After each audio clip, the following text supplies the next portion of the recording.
Okay so आज है 13 दिसंबर और आज जो मार्केट रहा ओपनिंग जो हमारा क्रूसियल दिख रहा था कि ब्रेकआउट दिख रहा है मार्केट में। तो मार्केट ने मॉर्निंग में अच्छा ब्रेकआउट दिया 17,530 से जो हाई था उससे करीब ये आपका 70 पॉइंट्स ऊपर खुला तो 50% अप मूव था। हमने लॉन्ग टर्म में बना रखा था कि अगर मार्केट ठीक है थिंक किया राइट कि इस लेवल के ऊपर अगर जाता है मार्केट, देखिए इस लेवल के अगर ऊपर जाता है तो ये था कि मार्केट में एक अपसाइड मूव बन सकता है। एक नियर रेजिस्टेंस था जो आप ये देखेंगे, ये लेवल का रेजिस्टेंस। मार्केट ने क्या किया, मार्केट ओपन तो हुआ लेकिन ये थोड़ा गैप अप तो अच्छा था, गैप अच्छा बना था, लेकिन उसके बाद इसमें एक प्रेशर सा बना, गैप अप दिया, ठीक है, स्मॉल कैंडल है, इसका ये था कि यहाँ से थोड़ा प्रेशर अपसाइड को बनाता तो ये एक अच्छा मूव था। लेकिन क्या है, इस मूव में भी ये अपसाइड मूव कैप हो रहा था एक 17,635 पे एक ज़बरदस्त प्रेशर आ रहा था। तो पहली बार नीचे जाने की कोशिश की लेकिन सस्टेन कर गया, तो दोबारा में इसने किया, तब तक भी ठीक था। फिर जब ये अगली कैंडल ये वाली कैंडल बनाई 17/6 आई थिंक ये फिफ्थ कैंडल थी, और इसमें इसने इस लेवल तक गया जो लेवल आई थिंक हम लोगों ने पहले ड्रा कर रखा है, या ये जो लेवल था। तो ये था कि हो सकता है कि 550 से आपका 600 तो थोड़ा सपोर्ट लेगा क्योंकि गैप अप ओपनिंग हुई थी। तो ये था कि चलो ठीक है सपोर्ट ले सकता है, लेकिन यहाँ से जैसे ये मार्केट बना जैसे ये मूवमेंट, तो एक चीज़ तो क्लियर हो गई थी कि ठीक है सपोर्ट भी लेगा तो फिर ये रेंज बाउंड मार्केट हो जाएगा। और मैंने जैसा थर्सडे को बोला था कि फ्राइडे को नहीं तो मंडे को एक बड़ा मूव बनता है, क्योंकि ऑलरेडी 2 दिन ये क्या बड़ा साइडवेज मूव रहा था, फ्राइडे को फिर साइडवेज मूव था, तो ये था कि मंडे को एक बड़ा मूव बन सकता है। तो जैसे गैप अप ओपनिंग हुई तो ऊपर जाने के चांसेस अच्छे थे, लेकिन जैसा एफआईआई ने का न्यूज़ आ रहा था कि उन्होंने बहुत ज़्यादा सेलिंग कर दी है, जितना आई थिंक 920 में या 1920-21 में इन्होंने बाइंग की थी, ऑलमोस्ट उससे ज़्यादा सेलिंग करके बाहर हो चुके हैं। तो जब ये ओपन हुआ तो दो साइकोलॉजी आती है उस टाइम पे, एक कि अगर सेल करके बाहर हो चुके हैं तब ज़्यादा सेलिंग होगी नहीं, जो ऑप्टिमिस्ट बायस वाले होते हैं, और दूसरा ये कि अगर उन्होंने सेल कर दिया और हम लोग रह गए तो हम लोग क्यों ना सेल करें, हम लोग क्यों बैठे रहें इस ट्रेड में हम लोग क्यों फंसे रहें।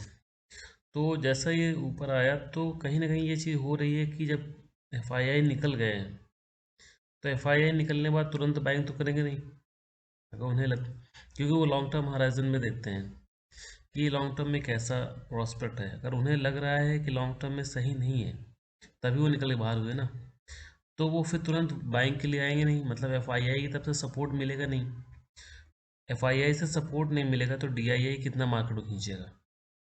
और वही चीज़ आज देखिए, डीआईआई ने ताकत दिखाई, गैप अप ओपनिंग दी, लेकिन जो एफआईआई की सेलिंग थी उस सेलिंग की वजह से क्या है, मार्केट प्रेशर में रहा। और ये लेवल था क्रूशियल कि भाई जो है सपोर्ट इसको यहीं पे दे देना चाहिए 17,530, लेकिन जब इसने ये आई थिंक 12:15 पे कैंडल बनाई, आपका जो यूरोपियन मार्केट ओपन होता है उसी टाइम पे, तो ये ट्रैप फॉर्म हो गया, ये लोग ट्रैप हो चुके हैं, ये ट्रैप फॉर्मेशन है। तो यहाँ पे को एंट्री बनती थी, ट्रैप फॉर्म हो जाए तो फिर आप बस ये मान लीजिए कि इस कैंडल के हाई तक ही अपना लॉस है और आप एंट्री करने की कोशिश कीजिए। ये आपका इनसाइड कैंडल बोल सकते हैं इसको, कि इनसाइड कैंडल बनी और उसके बाद फिर अगली कैंडल फिर ड्रॉप आया, फिर यहाँ पे सस्टेन किया और फिर उसी लेवल तक आया जहाँ से ट्रैपिंग हुई थी, उसी लेवल तक आया और फिर ड्रॉप हो गया। मतलब ये जो है यहाँ पे ट्रैपिंग हो चुकी है, तो अब ये लेवल बड़ा क्रूशियल हो जाता है 17,530 है।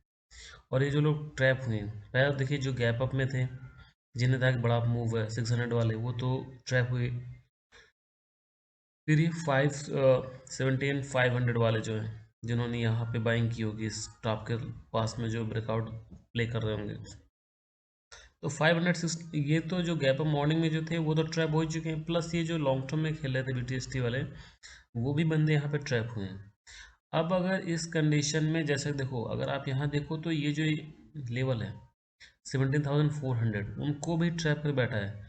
अब जब दो दो लेवल ट्रैप हो जाए ना, एक लेवल ये और दूसरा लेवल ये, अब ये समझ लीजिए अगर इस लेवल के नीचे गया मार्केट 17,300 के नीचे, तो फिर ये क्या है, फिर इसको क्या है नीचे की तरफ बड़ा ड्रॉप दे सकता है। और मुझे लगता है जिस तरीके से लोग फंसे ना, क्योंकि मूवमेंट देखो फर्स्ट हाफ में उतना कोई ज़्यादा खास तेज़ तरार मूवमेंट नहीं था, लेकिन जो मूवमेंट आया है 12 मतलब यूरोपियन मार्केट खुलने टाइम से, तो मुझे लगता है ये लोग को जो फंसाया गया और ये लोग जो फंस रहे हैं इनको लेकर के हो सकता है ये मार्केट का 200-300 पॉइंट नीचे तक गोता मार जाए, ये मुझे लगता है। तो मैं कल के लिए तो इसलिए निगेटिव बायस ही रहूँगा, और बहुत अगर ये उठता है तो मैं नहीं समझता कि इसको तोड़ेगा ये। 17,520 जो है इसके लिए बहुत ही, 20 से तो 30 के लेवल बहुत ही क्रूशियल है। अगर कभी घूम फिर के अगर ये आता है ना, तो इस लेवल पे आप सेल मारने की कोशिश कीजिए। अगर यहाँ नहीं भी लेते, इस लेवल पे सेलिंग की कोशिश कीजिए, ज़्यादा टेंशन नहीं है, 530 के लेवल पे सेलिंग कीजिए और 50 पॉइंट का स्टॉप लॉस ले लीजिए। ये लेवल बस इतना बहुत है, 50 पॉइंट में नहीं लग रहा, 30-40 पॉइंट्स बहुत है ये सेलिंग के लिए। लेकिन आप कल भी इसमें सेलिंग कर सकते हो, नहीं है तो कॉल को आप राइट कर सकते हो। आप इसका 17,500 का कॉल राइट कीजिए, सबसे सेफ है। अभी देखिए कि आखिर हो क्या गया है मार्केट में, आखिर इतना गिरावट कैसे है। अगर हम देखेंगे मल्टीपल चार्ट्स में, तो जो निफ्टी के मेन कंस्टिट्यूएंट है, निफ्टी बैंक, आईटी और एनर्जी, मॉर्निंग में सब में जो ग्रीनिश था। आईटी भी, ये जो इसका ब्रेकआउट लेवल दिख रहा है आपका डेली बेसिस पे थोड़ा सा, तो ब्रेकआउट लेवल के ऊपर प्ले हुआ, ठीक है। पहली कैंडल पे, पहली कैंडल पे इस पे भी आपका बैंक भी जबरदस्त स्ट्रेंथ दिखा रहा था, ठीक है। आप एनर्जी भी स्ट्रेंथ दिखा रहा था, निफ्टी क्या है अच्छी स्ट्रेंथ दिखी, मतलब ये गैप अप ओपनिंग में सस्टेन करता दिखा। उसके बाद ही पूरी कहानी चालू होती है। उसके बाद क्या है, अगली कैंडल से निफ्टी ने कोई सपोर्ट नहीं दिया और एनर्जी ने सेलिंग चालू कर दी, एनर्जी में देखिए सेलिंग आ गया। आईटी स्ट्रॉन्ग था, ठीक है। जब निफ्टी में कुछ सपोर्ट मिल नहीं रहा था, कोई अपसाइड ज़्यादा दिख नहीं रहा था, आईटी पुल कर रहा था, ठीक है, एनर्जी ने डाउन करना चालू किया, तो क्या हुआ कि बैंक कुछ जो आपका निफ्टी इंडेक्स है वो कुछ देर तक तो बराबर करीब घंटे बाद तक उस लेवल मेंटेन रहा। फिर उसके बाद क्या है कि एनर्जी की सेलिंग कंटिन्यू चालू रही, और फोर्थ कैंडल में आईटी ने भी रेड दिया और यहाँ पे भी एक बिग ड्रॉप दिखा। तो ये देखिए यहाँ पर भी एक बिग ड्रॉप दिखा, और ये जो इसका नीचे का जो ओपनिंग लेवल था इस सपोर्ट को तोड़ दिया इसने, क्योंकि ये ऑटोमेटिक जहाँ पे ओपन होता है, जो जो डे का लो होता है वो बड़ा क्रूशियल होता है गैप ओपनिंग में। अगर इसके नीचे मार्केट जा रहा है तो फिर क्या है, अपसाइड का मूव कैप होने लगता है। गैप अप ओपनिंग हो तो ये जो लेवल है ना, ये लेवल है ओपन लेवल, ठीक है, इसके नीचे मार्केट को नहीं आना चाहिए। इसके नीचे मार्केट आता है तो बायस, जो पॉजिटिव बायस है वो टोटली निगेट हो जाता है, ठीक है। बहुत बायस से नीचे आके हल्का सा फिर पुल बैक आता है, डब्ल्यू टाइप बन के ऊपर जाता है, लेकिन अगर इसके नीचे आया तो फिर चीज़ें गड़बड़ हो गई। जैसे यहाँ पे थे फोर्थ कैंडल में ही इसके नीचे आ गया, मतलब अब एनर्जी सपोर्ट नहीं देने वाला, और एनर्जी ने सपोर्ट दिया भी नहीं, पूरे दिन गिरता रहा। आईटी था सपोर्ट दे रहा था, बहुत ऊपर तक गया, फिर यहाँ पे साइडवेज हो गया मार्केट, बैंक बिल्कुल साइडवेज नहीं। और जब यूरोपियन मार्केट खुला तो एक साथ वो बिग ड्रॉप आया, ये बिग ड्रॉप हुआ 300 पॉइंट्स का, यहाँ पे आईटी में ड्रॉप आया, एनर्जी में ड्रॉप आया, और सेम टाइम यहाँ ड्रॉप आया, और इसके ड्रॉप आते ही ये लोग ट्रैप हो गए, और ट्रैप फॉर्मेशन होने के बाद फिर अप साइड के मूव कैप हो जाते हैं, अप साइड मूव नहीं हो सकता। नीचे आया, बाउंस लिया, सेल हुआ, बाउंस लिया, सेल हुआ, अब ये लोग फंस चुके हैं। तो मेरा ये मानना है कल तो भाई नीचे का ही मूव रहेगा। आप यहाँ पे देखिए निफ्टी में, निफ्टी में जो हम लोगों ने लेवल बना रखे थे, मैंने उस दिन बोला था, मैंने थर्सडे को बोला था कि जब ये मूव ऊपर जा रहा था कि हो सकता है मार्केट अपने इस गैप को फिल करने के लिए आए, या तो ऊपर जाएगा, तो ऊपर जाने पे मैंने लेवल दिया रखा था किसके लिए कि ये क्रूशियल लेवल है 37,750 का, उससे करीब आई थिंक 150 पॉइंट्स पहले इसने वापसी मार दी। ये क्रूशियल था, अगर इसको तोड़ता तो फिर इसका करीब 1000 पॉइंट का अपसाइड बन जाता था, लेकिन इससे अगर रिवर्ट बैक हुआ है तो अब इसके लिए खतरा है कि वापस हो सकता है जिस चैनल से तोड़ के बाहर गया था इसी चैनल में आ जाए। उस दिन मैंने बोला था कि मंडे को, फ्राइडे को जब नहीं आया तो ये बन गया था कि मंडे को बड़ा मूव आएगा, गैप ओपनिंग हुई, सारे लोग बुलिश हो गए, जो लोग जितने भी लोग थे, और बुलिश मोमेंटम बरकरार रखा। अब जिस तरह से साइडवेज हो गया था ना, तो कुछ समझ में नहीं आ रहा था कि मार्केट जाए कहाँ, ठीक है। लेकिन ये जो कैंडल आई है, दिस वन कैंडल, इसने क्या है कि जितने भी बुलिश बायस वाले थे उन सबको ट्रैप कर लिया, जो उन्होंने पी सेल करके रखा था वो लोग ट्रैप हो गए। और ट्रैप होने के बाद देखिए अगली कैंडल में ये क्या है, जो आपका 50 डे EMA है उसे थोड़ा सा बाउंस दिखाता है, क्योंकि 50 डे EMA ही था जहाँ से बाउंस दिया, और फिर अगली कैंडल में गिर गया। अब फिर उसे देखिए जो लेवल था ये लेवल उसी से रिजेक्ट हुआ।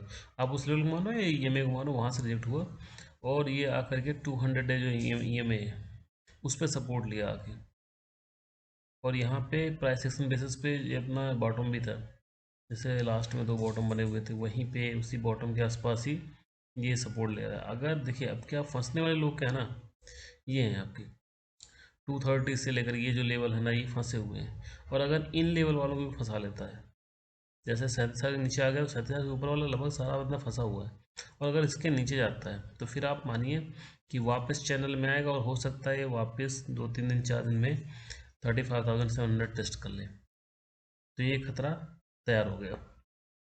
तो कल के लिए तो मैं निगेटिव रहूँगा, और मैं तो यही कहूँगा कि अगर नीचे आता है तो फिर आप जितने बाउंस आते हैं 36,860 पे, 850 860 पे अगर कोई बाउंस आता है तो आप सेल कीजिए, और अपना जो रहेगा वो यही आप समझिए 150 पॉइंट्स थोड़ा सा, क्योंकि वोलाटाइल हो गया है तो आप अपना थोड़ा स्टॉप लॉस बड़ा कर दीजिए, क्वांटिटी हाफ कर दीजिए, ठीक है। वोलाटिलिटी बढ़ जाती है तो क्वांटिटी घटाइए और अपना स्टॉप लॉस थोड़ा बड़ा कीजिए, जिससे वोलाटिलिटी से आपका स्टॉप लॉस हिट ना हो और आप का लॉस भी ना बढ़े।